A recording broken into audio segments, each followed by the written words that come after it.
Hello everyone, आज है 10 अक्टूबर और आज इस वीडियो में हम बात करने जा रहे हैं इरडा के बारे में। 232 रुपये का शेयर है और देखा जाए तो एक महीने में, हालांकि एक मेजर फॉल से गुजरा था 234 से एक ही झटके में।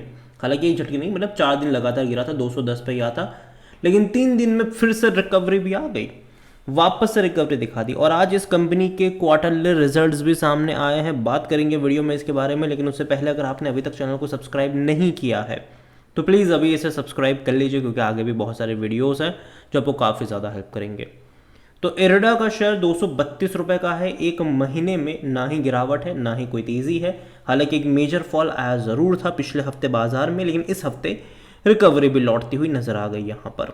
एक साल का ग्राफ देखो तो बेहतरीन रफ्तार है, 288% का ग्रोथ है। लेकिन ग्राफ इंटरेस्टिंग है, देखो तेज़ी आई, कंसोलिडेट किया, बहुत बड़ी रफ्तार आई, फिर बहुत बड़ी गिरावट भी आई थी। 210 रुपये से गिर कर ये 125 पर भी गया था।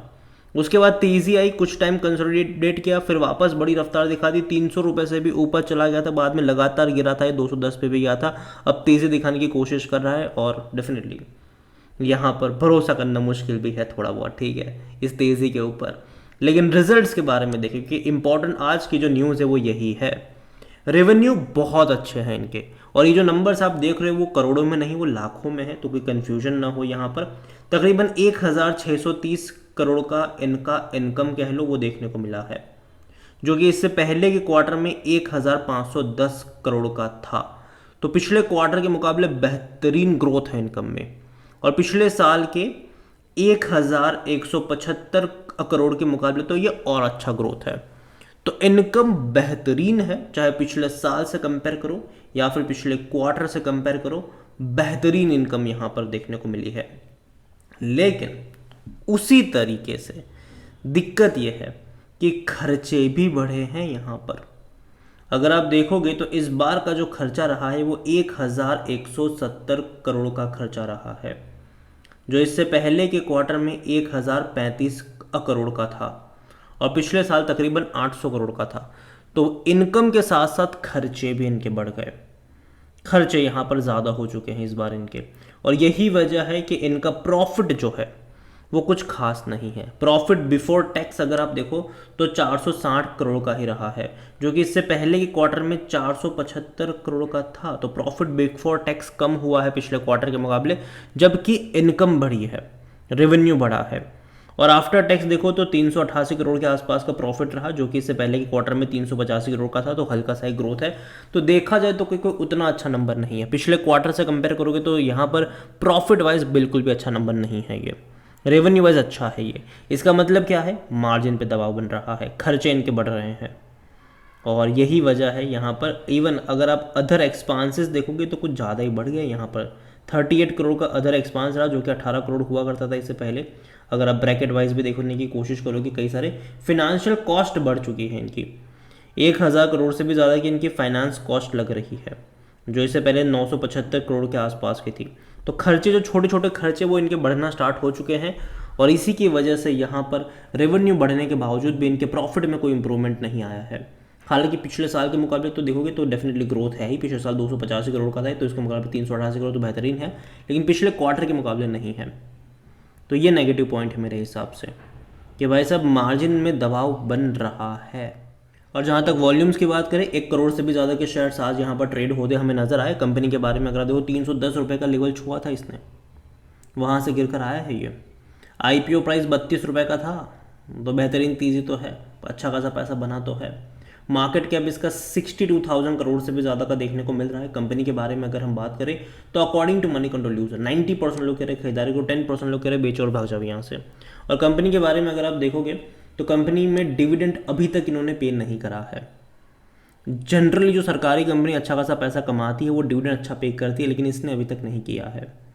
हालांकि रेवेन्यू, इनके प्रॉफिट्स लगातार बढ़ रही है, अच्छी बात है। प्रॉफिट भी अगर आप देखो तो वो भी इंक्रीज ही हो रहा है, मतलब ईयर ऑन ईयर बेस पे भी अगर आप देखते हो तो। लेकिन वैल्यूएशन के हिसाब से देखें तो ये महंगा है। महंगा क्या, बहुत महंगा, 44 का पी है इसका, सेक्टर पी 18 का है।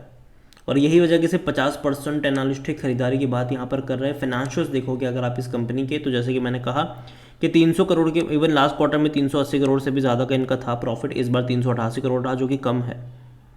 और क्योंकि रेवेन्यू 1630 करोड़ रहे इनके, तो कम है ये, और ज़्यादा इनके प्रॉफिट्स और रेवेन्यू हमें दिखने चाहिए थे। मतलब चलो रेवेन्यू तो ठीक है, प्रॉफिट दिखना चाहिए था, एटलीस्ट 400 करोड़ से ऊपर जाना चाहिए था ये, लेकिन मार्जिन पे दबाव बन रहा है, इसका सीधा सीधा असर है ये। और जहाँ तक शेयर होल्डिंग के बारे में देखें तो प्रमोटर की होल्डिंग 75% की है।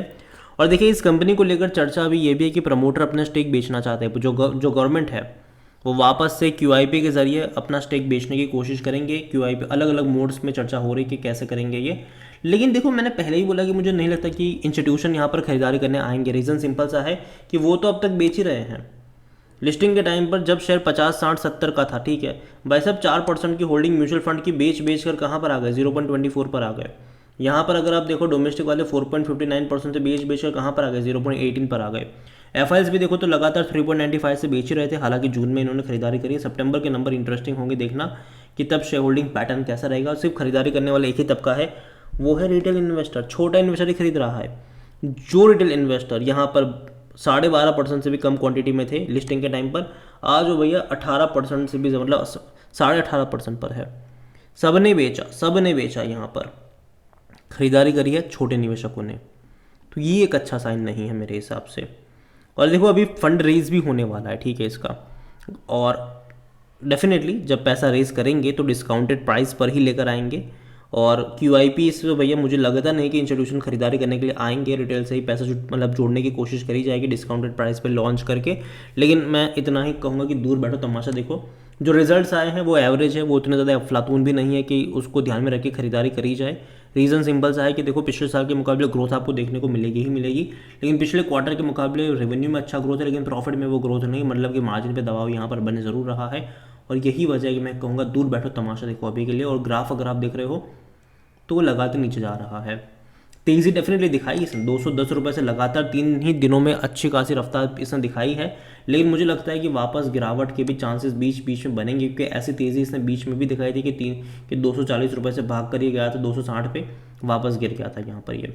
तो बीच बीच में इससे पहले भी इसने तेज़ी दिखाई है। तो अगेन मैं कहूँगा कि मैं इस तेज़ी पर भरोसा नहीं करूँगा। दूसरे जो नंबर्स इसके आए हैं वो उतने ज़्यादा एक्स्ट्रा ऑर्डिनरी भी नहीं है कि पैसा डाल दिया जाए। और दूसरी बात यहाँ पर यह भी है कि पैसा रेज करने का प्लान है, और इक्विटी के थ्रू ही पैसा रेज होने वाला है। और यही वजह है कि जब पैसा रेज करने के लिए आएंगे ये, तो डिस्काउंटेड प्राइस पर शेयर ऑफर करेंगे और मार्केट वहीं पर जाने की कोशिश भी करेगा। और यही वजह है कि दूर बैठो तमाशा देखो, जब तक पैसा रेज नहीं होता, जब तक उसको लेकर कोई खबर नहीं आ जाती है यहाँ पर। और अगेन देखो ये मेरा पर्सनल ओपिनियन है, कोई भी इन्वेस्टमेंट एडवाइस नहीं है ये। वीडियो को यहीं पे एंड करता हूँ। पसंद आया हो तो लाइक करो, शेयर करो, चैनल पर अगर पहले बार तो प्लीज़ सब्सक्राइब करें। और इरडा के बारे में आप क्या सोचते हैं वो भी आप मुझे कमेंट में लिख के बता सकते हैं। Thank you.